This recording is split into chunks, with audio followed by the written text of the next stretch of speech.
The desert doesn't keep secrets, but Ezekiel Stone prayed it would keep this one.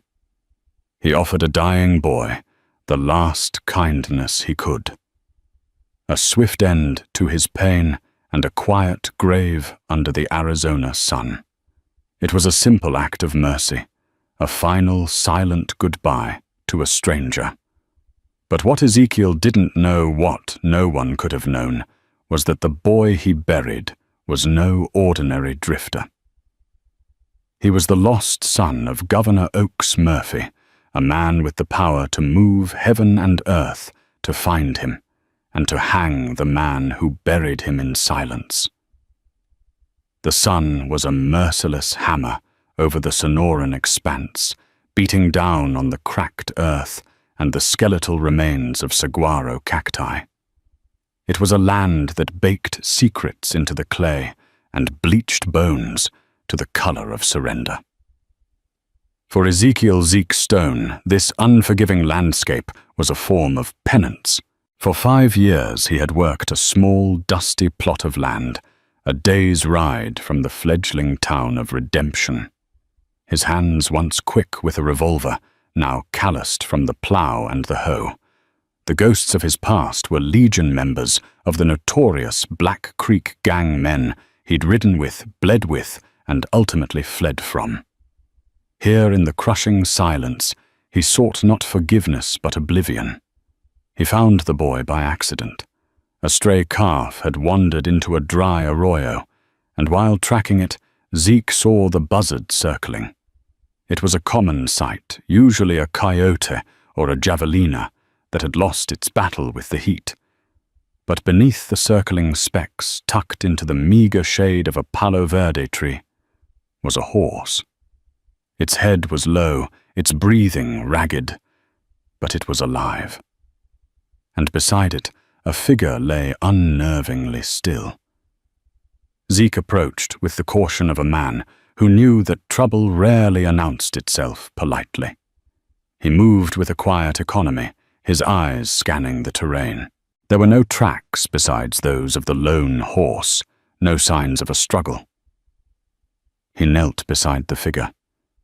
It was a boy, barely a man, no older than 19. His face was pale under a layer of grime, his lips cracked and blue.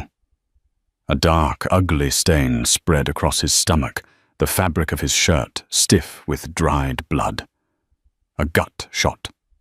A slow, agonizing death.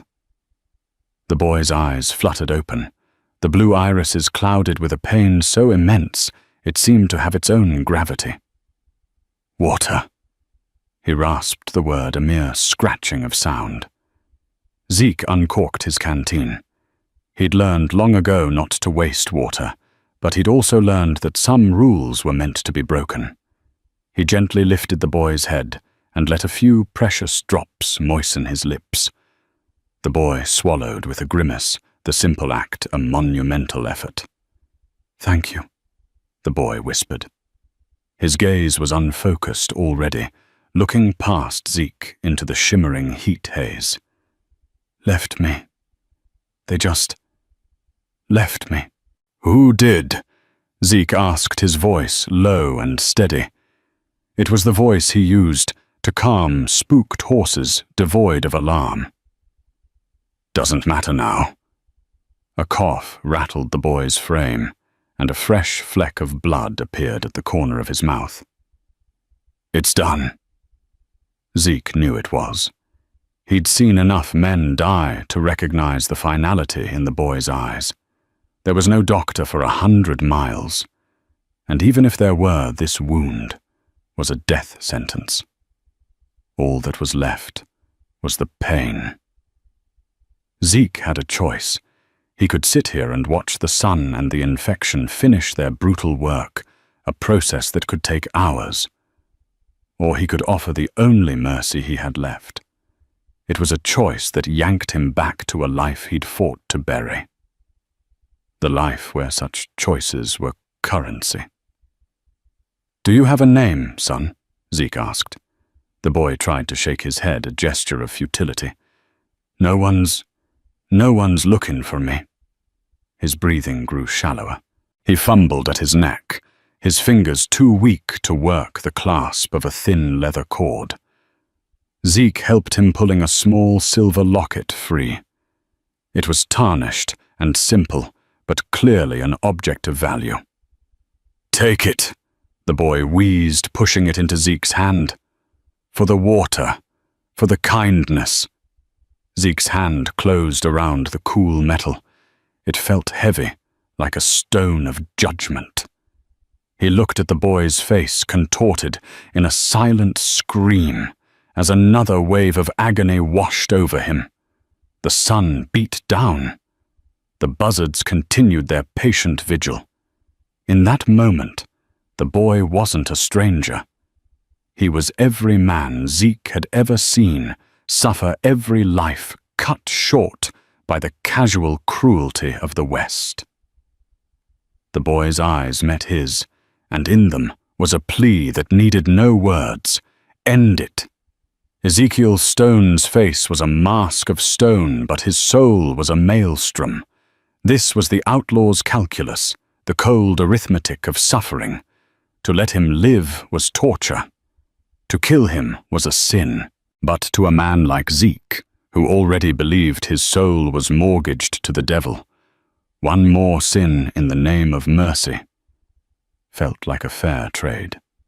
He drew his Colt Peacemaker, the weapon he now carried only for snakes and coyotes. The click of the hammer being pulled back was deafening in the silence. The boy heard it. A flicker of understanding of gratitude crossed his features. He closed his eyes.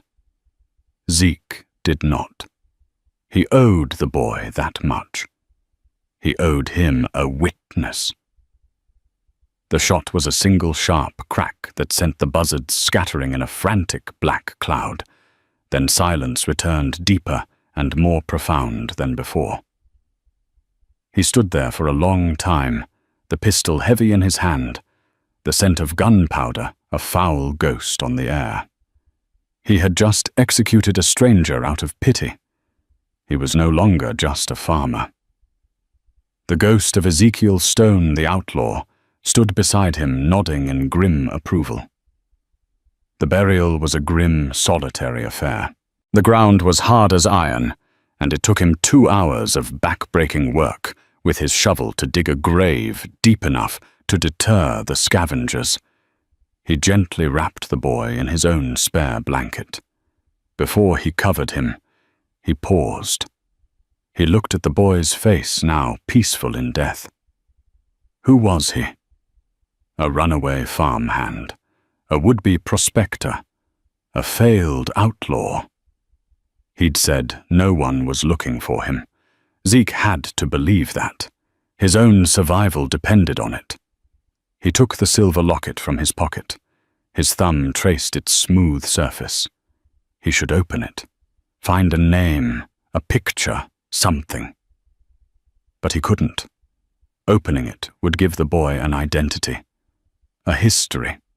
It would transform this anonymous act of mercy into the murder of a specific person. It was a truth Zeke could not afford to carry. He placed the locket back in his pocket, a cold weight against his thigh. He filled the grave, tamping down the earth. He rolled several large rocks over the spot, erasing the scar on the landscape as best he could. When he was done, there was nothing to suggest a life had ended here. It was just another patch of unforgiving desert. He said no prayer. He wasn't a man who believed in a God who would listen to him. He took the boy's horse, a fine-looking bay, and led it back to his homestead. The horse was the only liability, the only tangible link to the dead boy. He would say he found it wandering a common enough occurrence. That night, sleep offered no escape. Zeke saw the boy's eyes, felt the weight of the locket in his pocket, and heard the gunshot echo in the chambers of his memory. He had tried to bury his past, and instead he had just buried a boy who would become his future. He had acted in insolence, hoping the desert would swallow the secret whole. He had no way of knowing that the silence itself was a lie, and that the secret he had just buried was a seed destined to grow into a thorny vine that would ensnare not just him, but the most powerful man in the Arizona Territory. Weeks bled into a month. The fierce heat of summer began to yield to the crisper air of autumn. The corn in Zeke's small field grew tall, and the memory of the boy in the arroyo began to feel less like a fresh wound and more like a dull, persistent ache. Zeke had sold the bay horse to a trader, passing through fabricating a story about finding it lame and nursing it back to health. He avoided the town of Redemption, content to live on his stored supplies, wanting only to be left alone with the ghosts he knew not the new one he'd created. The silver locket remained in a small wooden box, with his other few keepsakes, a worn photograph of a mother he barely remembered, and a single eagle feather given to him by an Apache tracker years ago. He never opened it. The locket was a Pandora's box, and he was terrified of what might fly out. As long as it remained closed, the boy remained nameless, and Zeke's crime remained a secret between him and the dust. The illusion of peace was shattered on a supply run into Redemption. The town was little more than a single dusty street, flanked by a dozen wooden buildings, a general store, a saloon, a blacksmith, and the sheriff's office. But today, a current of agitation ran through it. Men were gathered in small, anxious groups, their voices low and serious. Zeke tied his horse in front of May's Provisions and felt a familiar prickle of unease on his neck. It was the feeling he used to get before a robbery, the sense that the world was off its axis. Inside the store was a buzz. Eliza May, the proprietor, was a woman whose kindness was as reliable as the sunrise. With her warm eyes and steady hands, she was the closest thing Redemption had to a matriarch. She was leaning over the counter speaking with two ranchers. Last seen near the Tonto Basin, they say. One of the ranchers said, his face grim. The governor's put up a reward, $1,000. Zeke's blood ran cold. $1,000 was a fortune. It was enough to make a man turn on his own brother. $1,000 for a missing boy, the other rancher scoffed. He must be some boy. He's the governor's boy. Eliza said, her voice carrying a note of gravity that quieted the men. She looked up and saw Zeke, her expression softening. Ezekiel, it's been a while. You need supplies. Zeke nodded, unable to find his voice. He moved through the store, grabbing flour and beans, but his mind was racing. The governor. It couldn't be. It was a coincidence. Runaway boys were as common as tumbleweeds. He brought his goods to the counter. Eliza measured out the coffee beans, her movements precise. Terrible business, she said, not looking at him. Governor Oaks Murphy's son disappeared over 2 months ago. His only child. The name struck Zeke like a physical blow. Oaks Murphy, the territorial governor in Prescott. A man of immense power and influence, a former Union Army colonel known for his iron will and his relentless ambition to see Arizona achieve statehood. He was a man who did not suffer fools or setbacks. They say the boy Thomas, he was headstrong. Eliza continued, her voice a low murmur. Had a fight with his father about his future. The governor wanted him to study law back east. The boy wanted, well, I suppose he wanted to be a cowboy, to find his own way. He ran off with nothing but a horse and a bit of money. Every word was a nail in Zeke's coffin. A boy, 19 years old, headstrong, ran away. Last seen heading south. The timeline matched perfectly. The pieces clicked into place with sickening precision. They just put out the official notice, Eliza said. sliding his coffee onto the counter. The governor hired Pinkerton agents. They're sweeping the territory. They say Marshal Thorne is leading the search personally. Zeke felt the blood drain from his face. Marshal Thorne. He knew the name. Everyone in the territory did. Thorne was less a lawman and more a force of nature, a ruthless hunter of men who worked directly for the most powerful interests. He was the man you sent when you wanted a job done with absolute finality, no matter the cost. What's the matter, Zeke? You look like you've seen a ghost, Eliza said, her brow furrowed with concern. Just the heat, he mumbled, fumbling for his money. His hands were shaking. He dropped a coin and it rolled across the wooden floor with a sound that seemed to echo the gunshot in his memory. As he bent to retrieve it, the door to the store swung open and Sheriff Brody stepped in. Brody was a decent man, if a little lazy, content to deal with the occasional drunk and let the bigger problems solve themselves. But today his face was set in lines of uncharacteristic seriousness. In his hand was a freshly printed flyer. He pinned it to the community notice board with a decisive thud. Zeke couldn't help but look. It was a formal notice from the office of the territorial governor. At the top was a sketched portrait. The rendering was crude, but it was him, the boy from the arroyo. The same intense eyes, the same strong jawline. Beneath the portrait, the text screamed at him. Wanted information regarding the whereabouts of Thomas A. Murphy, son of Governor Oakes. Murphy, $1,000. Reward. Zeke felt dizzy. The air in the store was suddenly thick and suffocating. He had to get out. He paid Eliza, grabbed his sack of supplies, and turned to leave his head down. Stone! Sheriff Brody's voice stopped him at the door. You see anything unusual out your way? You're more isolated than most. Zeke's heart hammered against his ribs. He could feel Brody's eyes on his back. He turned slowly, schooling his features into a mask of neutrality. Nothing but heat and dust, Sheriff. Same as always. Brody nodded, seemingly satisfied. Well, keep your eyes peeled. $1,000 could set a man up for life.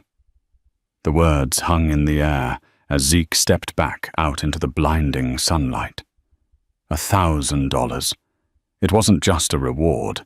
It was a temptation. It was a lure cast into the murky waters of every man's conscience. It would turn honest men into informants and desperate men into liars. He rode out of redemption at a walk, forcing himself to remain calm. But inside, a storm was raging. The boy had a name. Thomas Murphy. He had a father, a powerful, grieving father who had unleashed hellhounds to find him. And Ezekiel Stone was standing on the boy's unmarked grave. He had told the boy's ghost that no one was looking for him. He had been wrong. The entire territory was looking for him. When he got back to his homestead, the silence he had once found comforting now felt menacing. Every gust of wind sounded like a whisper of the boy's name. He went straight to the wooden box and took out the locket. His hands trembled as he worked the tiny, stubborn clasp. It sprang open. On one side was a miniature portrait, a formal, severe-looking woman with her hair pulled back tightly. His mother, no doubt. But it was the other side that made Zeke's breath catch in his throat. It was an inscription finely engraved in elegant script. My dearest Thomas, no matter where you go, you are always in my heart. Mother. It was the final irrefutable proof, a testament of love that Zeke had unknowingly silenced. He snapped the locket shut as if it had burned him. He had done more than kill a boy. He had extinguished a mother's hope. He had stolen a son from a governor. His first instinct was to run. He could pack a bag ride south and disappear into Mexico. It was the outlaw's way, the only way he knew to survive. But he was no longer that man. He had spent 5 years building this life, this fragile peace.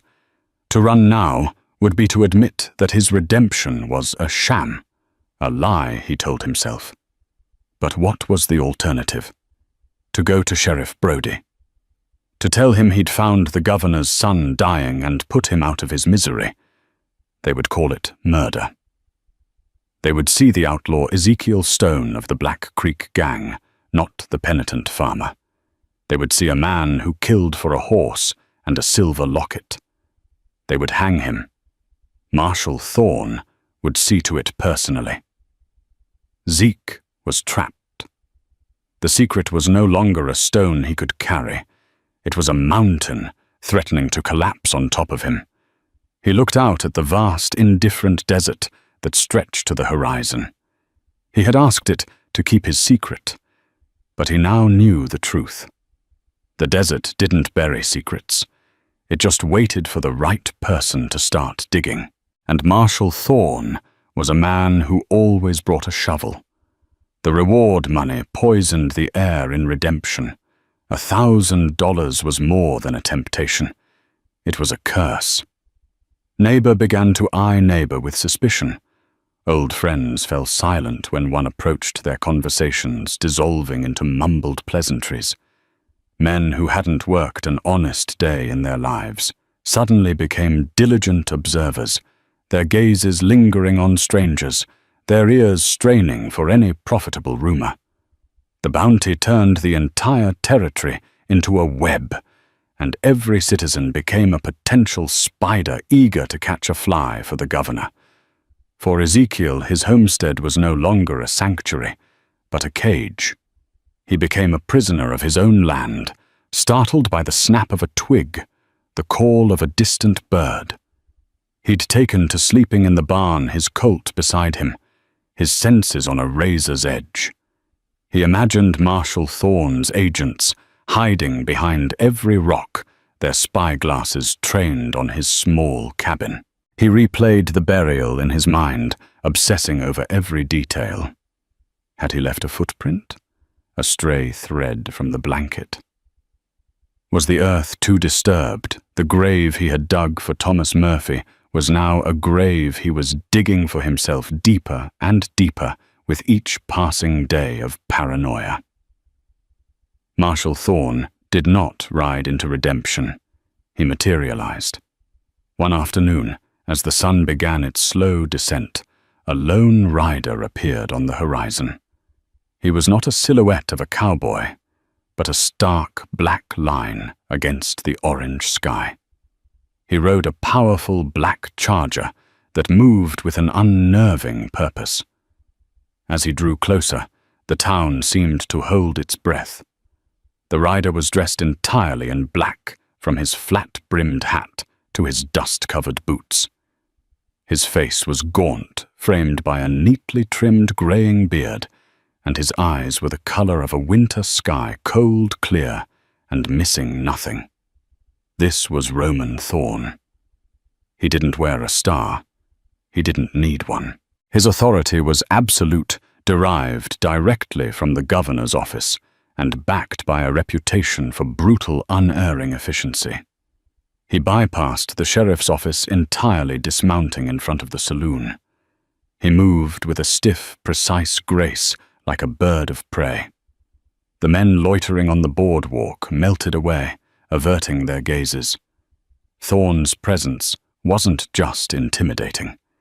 It was an accusation. His investigation began not with questions but with observation. He spent 2 days in redemption saying little. He sat in the corner of the saloon, drinking whiskey and watching. He stood across from the general store, noting who came and went. He seemed to be absorbing the town's rhythm, learning its secrets through osmosis. He made Sheriff Brody so nervous that the man started polishing his badge for the first time in years. On the third day, Thorne decided it was time to visit the farmer who lived so far from the fold. Zeke saw him coming from a mile away, the same stark black figure against the landscape. There was nowhere to run, nowhere to hide. His heart began a frantic, panicked rhythm against his ribs. He forced himself to continue his work mending a fence post, his movements stiff and unnatural. He had to be a farmer. He had to be nothing more than a simple man working his land. Thorne rode up and stopped just outside the fence line, not dismounting. He sat on his horse, looking down at Zeke, his cold eyes taking in everything, the sweat on Zeke's brow, the tremor in his hands, the way he held the hammer just a little too tight. "You're Ezekiel Stone," Thorne stated. It wasn't a question. "I am," Zeke said, his voice hoarse. He cleared his throat. "What can I do for you, Marshal?" He didn't know how he knew his rank, but he did. Everyone did.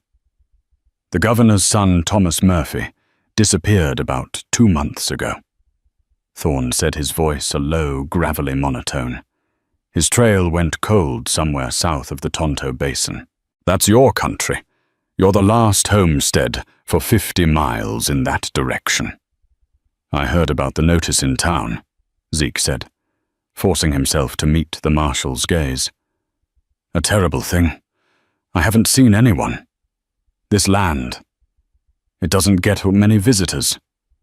Thorne's eyes swept over the small homestead, the tidy cabin, the healthy-looking corn, the well-maintained fences.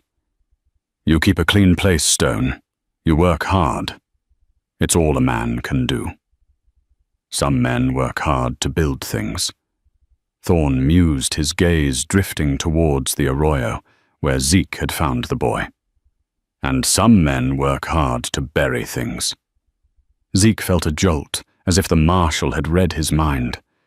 He gripped the fence post to steady himself. "I don't follow you." A boy goes missing.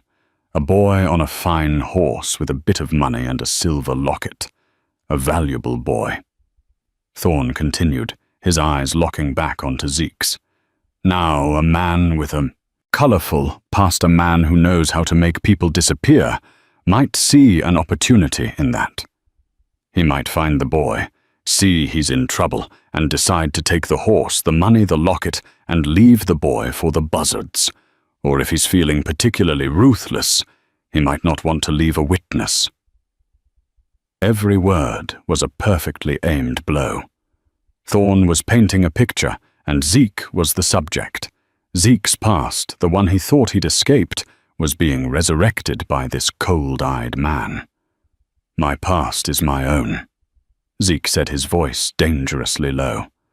"I've been on this land for 5 years. I've bothered no one." "That's the thing about the past, Stone," Thorne said, a ghost of a smile touching his lips. "It never stays buried. I ran a check on you. Ezekiel Stone. Rode with the Black Creek Gang. Wanted for robbery in 3 territories, though the posters are a bit faded now. You were fast with a gun, they said. A man who knew how to finish a job." Zeke was cornered. Thorne knew. He didn't know the specifics, but he had the shape of it. He saw a former outlaw living alone and a boy disappearing nearby. The conclusion was simple and damning. "I haven't seen the boy," Zeke said, his voice like stone. It was the only truth he could offer. He hadn't seen him.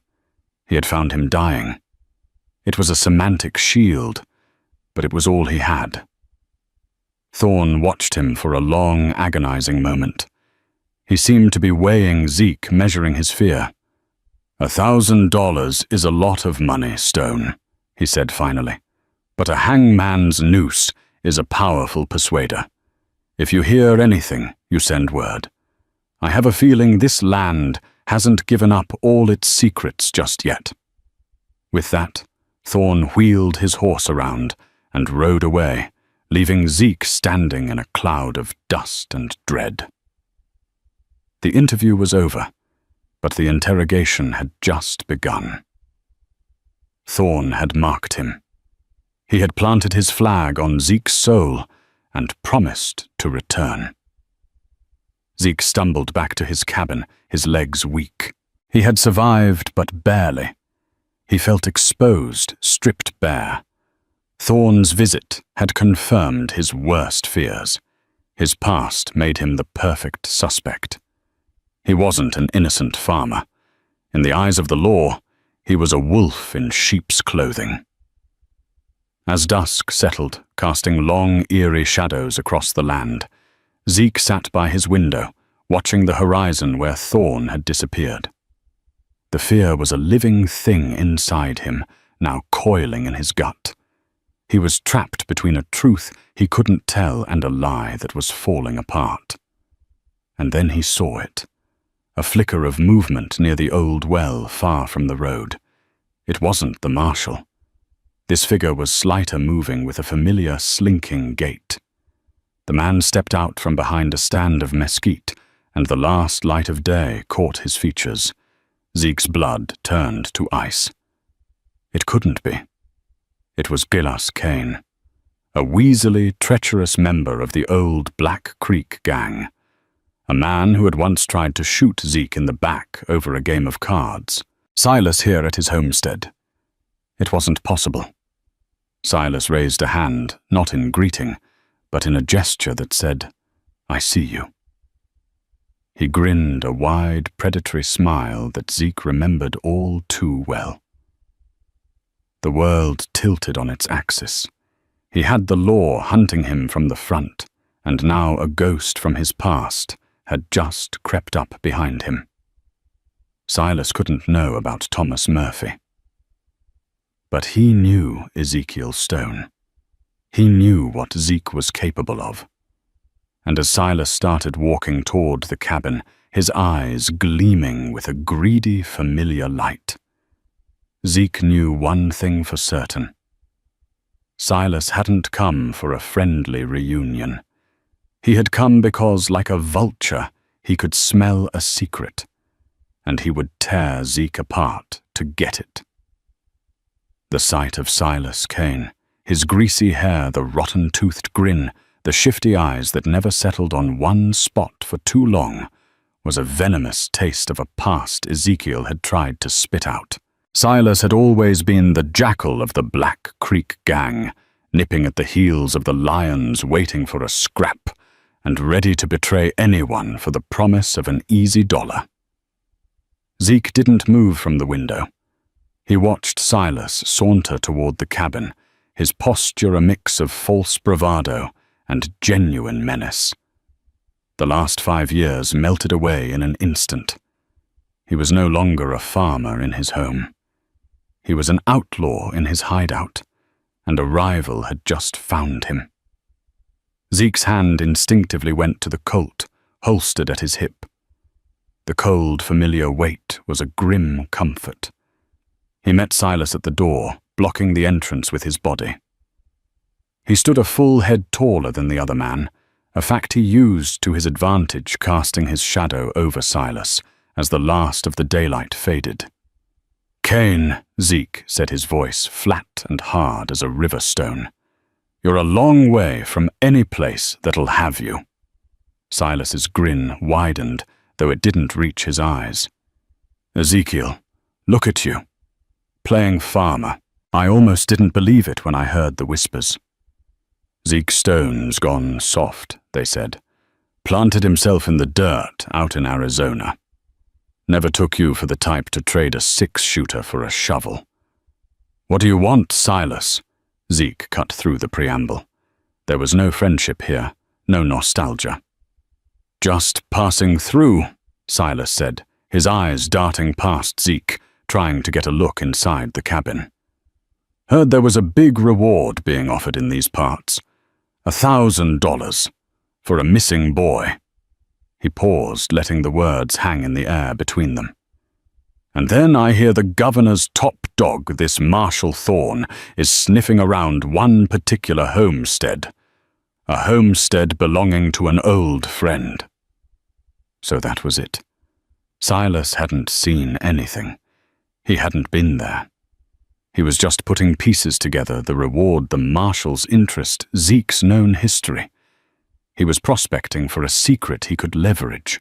The Marshal was here. Zeke confirmed, his face an unreadable mask. He's talking to everyone. Is he now? Silas chuckled, a dry, rasping sound. But he ain't spending 2 hours asking questions to some dirt pecker with clean hands. He comes to you, Zeke, because he knows what you are, same as me. He smells blood on you. There's nothing here for you, Silas. Move on. Zeke's hand stayed near his gun. Silas finally dropped the pretense of a social call. His grin vanished, replaced by a weasel's snarl. Don't play dumb with me, Zeke. You were always the smart one, the quiet one. Always had a plan.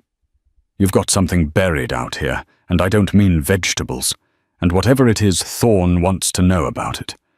Which means it's worth something. It's worth nothing because there's nothing to tell. Liar, Silas hissed. I saw him. I saw the Marshal ride out of here. He had the look of a man who's found his fox, and he's just waiting to set the hounds on him. Now you can deal with me, or you can deal with him. Your choice. What's your offer? Zeke asked, playing along, needing to know the depth of Silas's intent. $500, Silas said, his eyes gleaming with greed. Half the reward. You give me 500 and I disappear. I never saw you. I never heard a thing. You can go back to whatever this is. He gestured dismissively at the cabin and the fields. But if you don't, well, Marshal Thorne might be very interested to hear from an old associate of yours. I could tell him all sorts of stories, about how you had a temper, about how you never liked leaving witnesses. I could even tell him I saw you riding a fine-looking bay horse a while back, a horse that fits the description of the one the governor's boy was riding. The mention of the horse hit Zeke like a punch to the gut. Had Silas seen him with it? Or was it a lucky, venomous guess? It didn't matter. It was a detail specific enough to be damning. Silas was weaving a noose and holding it out for Zeke to see. Ezekiel's mind raced. He couldn't give Silas the money. He didn't have it. Even if he did, paying blackmail to a man like Silas Kane was like trying to fill a bucket with a hole in it. He would take the money and come back for more. Or he'd take the money and go to Thorne anyway, hoping for a double payday. There was only one way to deal with a snake like Silas. You're forgetting something, Zeke said, his voice dropping to a near whisper. What's that? Silas sneered. You're alone with me, Silas. It's getting dark, and you were always slow on the draw. The threat was naked, unambiguous. It was the language of their former life, the only language Silas truly understood. Fear flickered in Silas's eyes, quickly masked by bluster. He took a half-step back. You kill me, and Thorne will have you before my body's cold, he blustered. He knows he's on the right track. My disappearance from your doorstep would be all the proof he needs. He was right. Thorne's visit had changed everything. It had put Zeke in a spotlight, and any violence, any sudden change would be seen as an admission of guilt. He was trapped. Silas had him pinned. I don't have $500, Zeke said, shifting tactics. It was a partial truth, a plea of poverty. Then get it, Silas snapped. Sell the farm. Sell whatever you have, or go dig up whatever you took off that boy's body. I'll give you 2 days. I'll be back in Redemption having a drink at the saloon. If I don't hear from you, I'm going to have a nice long talk with Marshal Thorne. 2 days, Zeke. Silas held his gaze for a moment longer, then turned and slunk back the way he came, disappearing into the deepening twilight, like the scavenger he was. Zeke stood at the door, his body rigid with a cold fury. The walls were closing in. He was being squeezed between the methodical, crushing pressure of the law and the greedy, unpredictable venom of his own past. 2 days. 48 hours to solve an impossible problem. He stepped back inside the cabin and lit a lantern. The small room felt like a tomb. His gaze fell on the wooden box containing the silver locket. He had killed the boy out of mercy to end his suffering. Now that single act was about to cause so much more. A chilling thought crept into his mind. Silas Kane. He was a coward and a thief. But was he more? What was he doing out in this part of the territory in the first place? Passing through was a lie. Men like Silas didn't just wander the desert. They followed the scent of money. The reward poster had drawn him here. Yes, but the timing felt too convenient. Zeke walked over to the box and opened it, taking out the locket. He stared at the inscription. My dearest Thomas. What had happened to the boy in his final hours? He'd said, they left me. They left. They plural. It wasn't one man who shot him and rode off. A terrible possibility began to form in Zeke's mind, a new piece of the puzzle that turned everything on its head. What if Silas wasn't just a vulture arriving after the kill? What if he was one of the birds who had brought down the prey in the first place? What if Silas Kane knew exactly what happened to Thomas Murphy? Not because he'd guessed it, but because he was there. The thought sent a wave of ice through Zeke's veins. He was being blackmailed by a man who was possibly the boy's true murderer. Silas wasn't just leveraging a secret. He was trying to profit from his own crime while pinning it on the only witness. Zeke now had 2 days, not to find money, but to find the truth. His own survival and any hope for justice for the boy in the unmarked grave depended on it. He had to turn the tables on Silas, and to do that, he would have to stop being the farmer, and once again become the outlaw Thorne already believed him to be. He would have to hunt the hunter. The 2-day ultimatum was not a deadline for payment. It was a hunting license. Ezekiel knew he couldn't get the money, and paying it would only be a temporary stay of execution.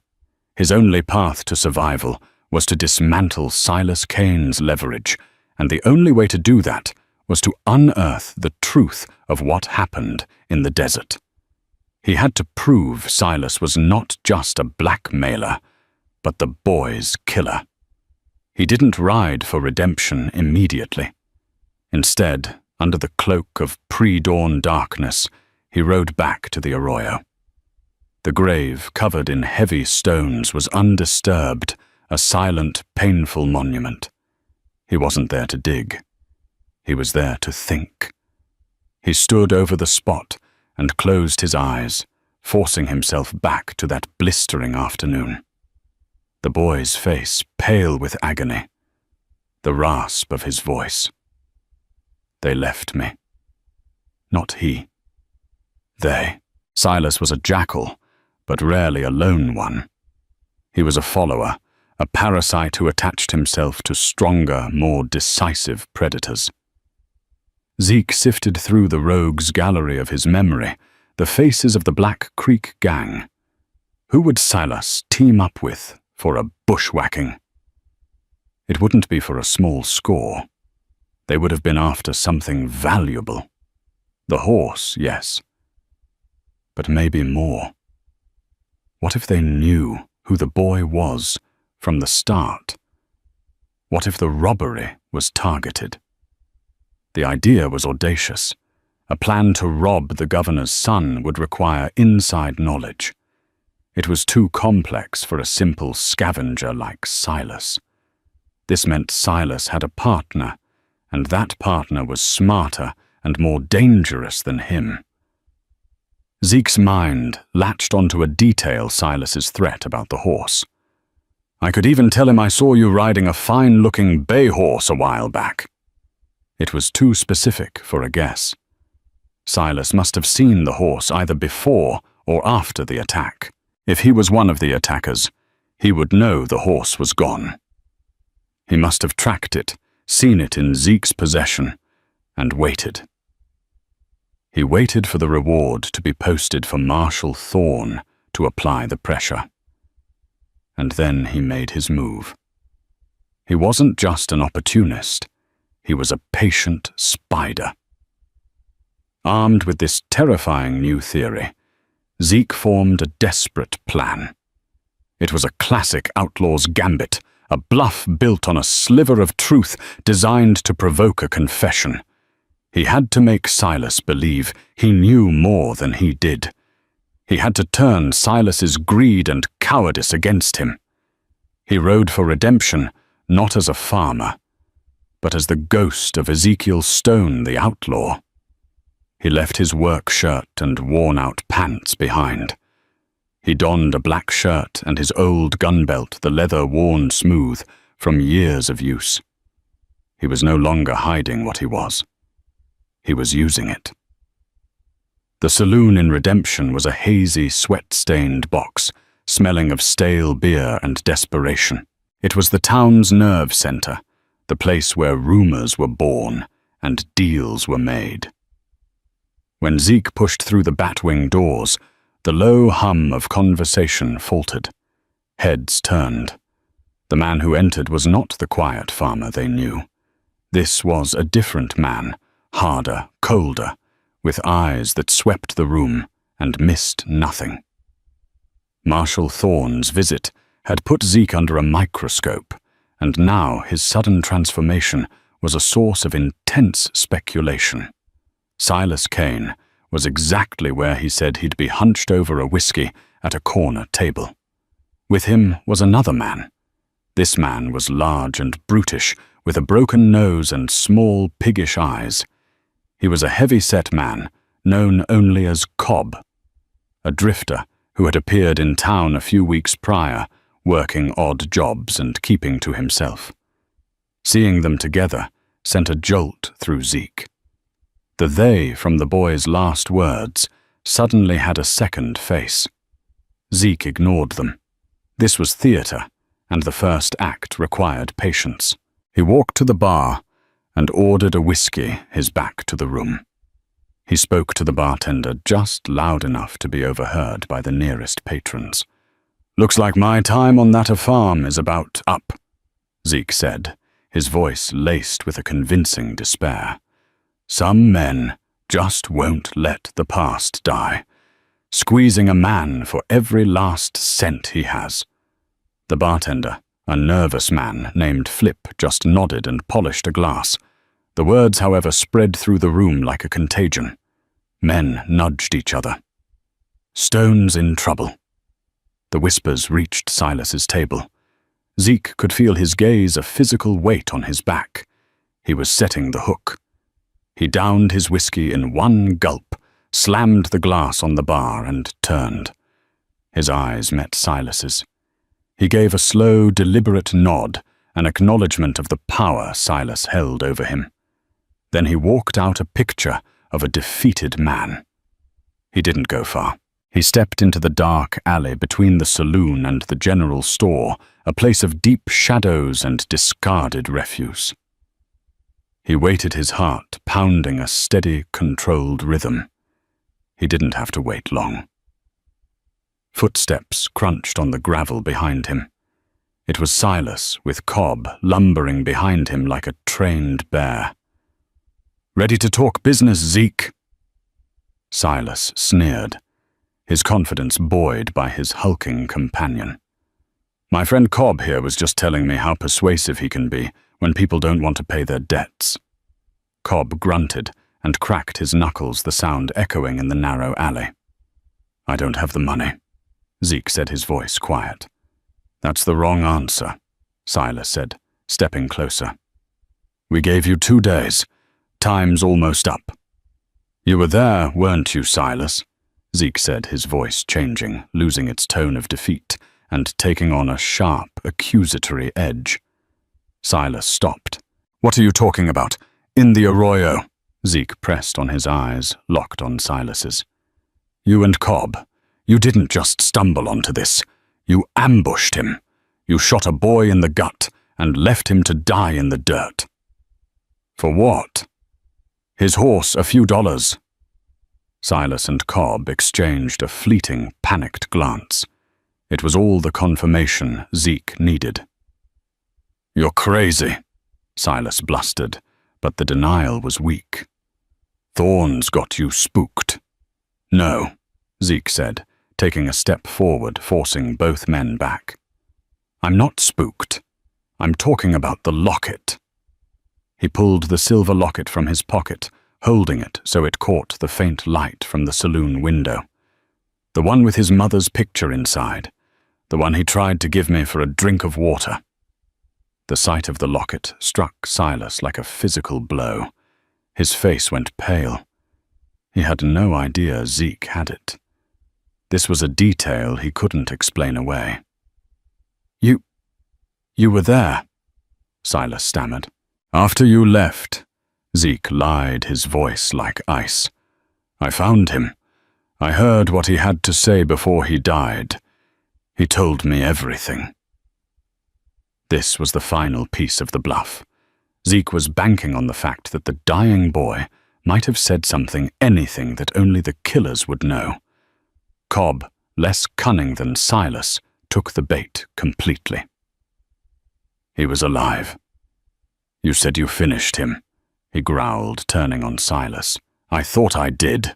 Silas shot back, his panic escalating. He was barely breathing. The alley fell silent.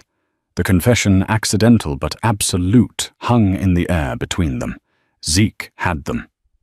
So you admit it, Zeke said, his voice low and dangerous. Realizing his mistake, Silas's panic turned to rage. It doesn't matter, no one will believe you. You're Ezekiel Stone. You buried the body, you hid the evidence. They'll hang you, not us. He lunged for Zeke, a knife appearing in his hand as if by magic. But Zeke was ready. He had been an outlaw for a decade, and in that time he had learned that a cornered rat is the most dangerous kind. The alley fight was brutal and swift. Zeke sidestepped Silas's clumsy lunge, his hand chopping down on the man's wrist as the knife clattered uselessly to the ground. As Silas stumbled, Cobb charged with a roar, and Zeke used the big man's momentum against him, pivoting to send him crashing headfirst into the wall of the general store. The commotion brought the town running, spilling light, and men into the street with Sheriff Brody at their head. Ask them, Zeke said, breathing heavily. Ask them what they did to the governor's son. Just then a new figure emerged from the shadows. Marshal Roman Thorne stepped into the light, his black duster making him look like an avenging angel. He had been watching, waiting. His cold eyes took in the scene, Zeke standing over a winded Silas and a groaning Cobb, the silver locket still clutched in his hand. They confessed, Marshal, Zeke said. They shot Thomas Murphy and left him for dead. He's lying, Silas shrieked. He killed the boy. He buried the body. Thorne's gaze shifted to Zeke, his face impossible to read. Is this true, Stone? Did you bury the boy?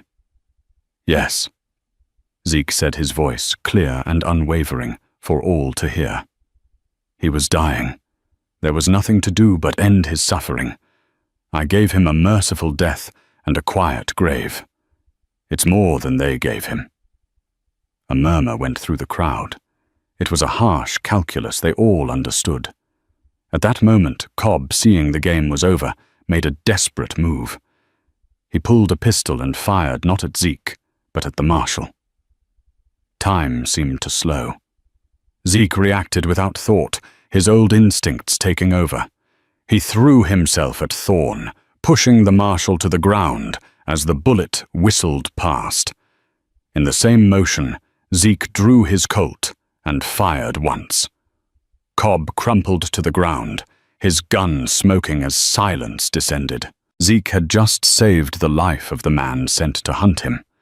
Thorne got to his feet, a flicker of cold, professional respect in his eyes.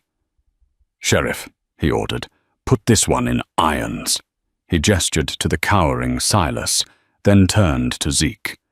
"You're coming with me." Zeke did not resist. He was locked in a cell, the iron door clanging shut with a sound of finality. He had delivered the killers, but he had confessed to a crime. Within weeks, Silas Kane, facing the gallows, gave a full confession. The final act belonged to the governor. Oakes Murphy came alone. He was an imposing man, but grief had carved new lines into his face. He dismissed the guard and stood before Zeke's cell. "Marshal Thorne tells me you saved his life," the governor said, his voice heavy with loss. "He also tells me you put a bullet in my son." "He was in agony, sir." Zeke met the governor's gaze. "I've seen men die. There was no coming back. I took away his suffering, and for that I am not sorry." "Right," the governor asked, his voice cracking. "You took away any chance, no matter how small." Governor Murphy stared at him, a storm of grief and rage in his eyes. He held the locket Thorne had returned to him. "My wife, she died a year ago," he said thickly. "Thomas was all I had left. I pushed him too hard and he ran. He ran right into them." He looked again at Zeke. "Thorne believes you acted out of mercy. He says you are not the same man who rode with the Black Creek gang." "You broke the law, Stone," the governor said, his voice regaining its authority. "You took a life and concealed it.